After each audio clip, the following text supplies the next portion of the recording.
I think to start that we talked about the social aspect of autonomous vehicles. In our other videos we have explored and critically analysed the environmental and economic sustainability of autonomous vehicles. The social sustainability as a pillar of sustainable development has often goes forgotten or is confusing due to the fact that it is incorporated within all aspects of study, simply because it focuses on the people and society. Within our research, we found that there are both positive and negative implications of these types of vehicles being put onto mainstream roads and used within our everyday lives. So, by self-driving cars in our everyday lives, do you mean that everyone will have their own car that's completely autonomous? Not quite. Most companies such as Uber, or similar to Uber, with Waymo, are looking to develop shared vehicles such as taxis before individual cars for transport. So we can look at the advancement of self-driving cars as an advancement to public transport rather than individual transport. Obviously, this has many beneficial environmental implications, but can also relate to social sustainability too. Okay, that's really interesting. It's truly a really relevant topic in the 21st century, given the rise of technology and the advancement of human knowledge, especially in terms of AI. In your opinion, what do you think is the most positive impact that self-driving cars could have on society? Well, it's a really difficult question, as there's a very wide range of positive social benefits surrounding autonomous cars and how they would affect the social aspect of sustainability.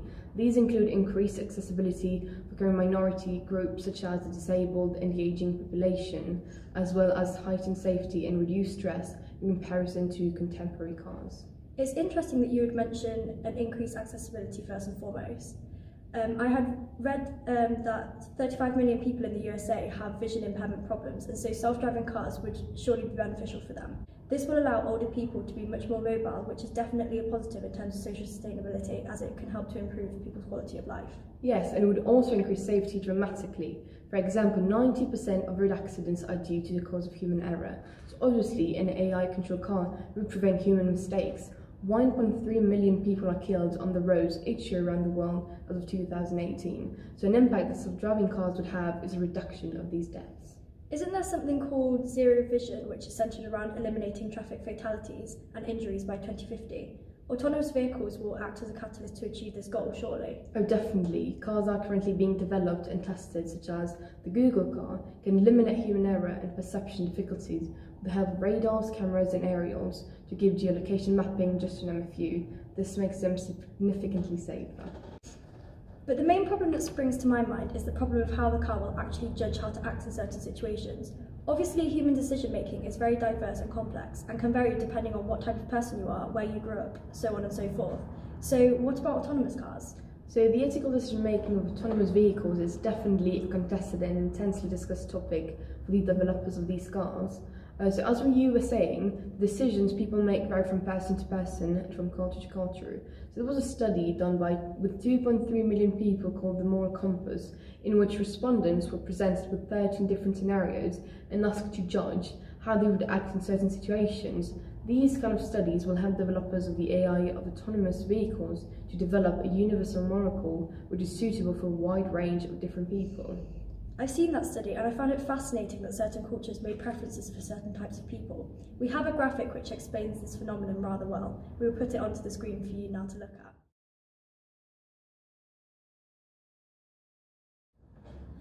So here you can see that there are blue countries, pink countries and green countries. The blue countries are Confucian/Islamic-leaning religious countries, whilst the green represents former French colonies and the pink includes North America and several European nations who are predominantly Christian in their institutions. So it shows that Islamic countries tend to spare humans, pedestrians and the lawful, while Christian nations have a preference towards inaction, humans and utilitarianism. The former French colonies tend to spare females, those of higher status and the young and fit. This is really interesting to think about because it begs the question as to whether there will be an AI system for autonomous cars that will be invented that can be universal in its ethics. It's basically a modern day application of the old age philosophical paradox of the trolley problem proposed by Philippa Foot. But now it seems much more tangible and real because the speed that technology is advancing, there could be autonomous vehicles on the road by 2021. So it is really unclear what the ethics of the cars will be and which ethical codes it will follow. If worse comes to worse and crashes do happen, it leaves a lot open in terms of who is reliable for the death or injuries? Is it the person behind the wheel? Is it the car manufacturer, or is it the creator of the AI system within the car? There's not a clear-cut answer, and the legal system hasn't quite caught up yet with the advancements. At the University of Kempten in Germany, there was a study which identified that people do not truly trust machines to make decisions entirely. The supervisor of the test, I think their name was Karina Seidler, stated that participants suffered with reduced stress levels as soon as the lane departure warning system was switched on in autonomous cars. So this suggests that perhaps autonomous cars are not that beneficial for stress levels, and so could be argued not to be very socially sustainable in that respect. Well, it's difficult for people to put their lives in the hands of a car at the end of the day. Another study done by an associate professor, Rohan, at the MIT Media Lab, showed that people would want autonomous cars which act in an utilitarian way, meaning that they should favour the lives of the many, over the life of a single person. However, when asked if they would buy such a car, many people said that they would not, and instead that they would rather have a car which would favour their own life over the lives of random pedestrians or strangers. So there's the Moravec's paradox too, which has negative implications. Do you want to explain a little bit about that? Sure. So the basic idea behind it is that what is easy for humans is very difficult for robots. Humans are good at perception and mechanical tasks, and are also really spontaneous creatures who can act unpredictably. It's difficult to teach machines that humans can act in this way, and therefore, if there are certain scenarios which do not fit a norm, the machines can get very confused and not be able to process them properly. This is what led to the death of a person due to an autonomous vehicle in California in May of 2016. A person crashed into an articulated lorry because the autopilot mode on the autonomous Tesla vehicle failed to apply the brakes after the lorry pulled out in front of it because the driver didn't see the white car against the brightly lit sky. This was the first autonomous vehicle death, and it was due to both driver error and vehicle error. So this is a problem. Personally, I think that in terms of autonomous cars, it has to be everything or nothing. If there are only a few autonomous vehicles among the sea of contemporary vehicles which operate through human control and are therefore open to spontaneity and unpredictability, then how can the systems put in place in the self-driving cars possibly operate properly?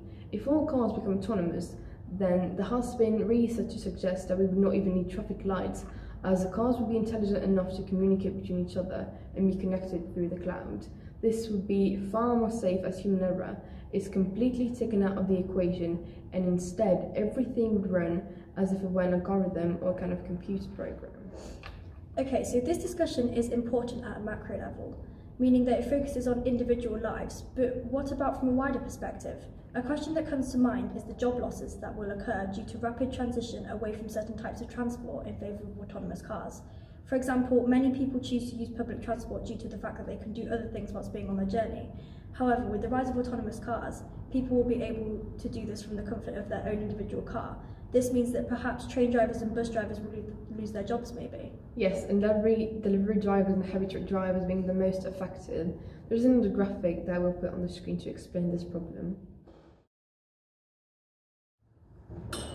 So 2.86% of workers in the US are employed in driving occupations, and so more than 4 million jobs will likely be lost with the rapid transition towards autonomous vehicles. This will impact people on a social level because it will decrease the quality of life through loss of income.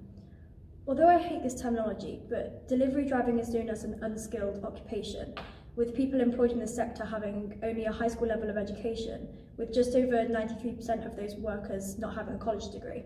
This means that mobility within the job market is difficult for them, and so with the loss of their job, they may not be able to enter into the employment sector very easily. So really, there's not a clear-cut answer as to whether autonomous cars will be particularly positive or negative in terms of social sustainability. We have spoken about the positives, such as increased accessibility and safety, but also critically assessed the negatives, such as the moral dilemma, the job losses that are created, and also the question as to who will be held accountable for injuries or deaths. As we mentioned earlier, I truly do believe that with autonomous vehicles, it must be all or nothing, otherwise human error will still be part of the equation, and therefore autonomous vehicles will not be as safe as people portray them to be.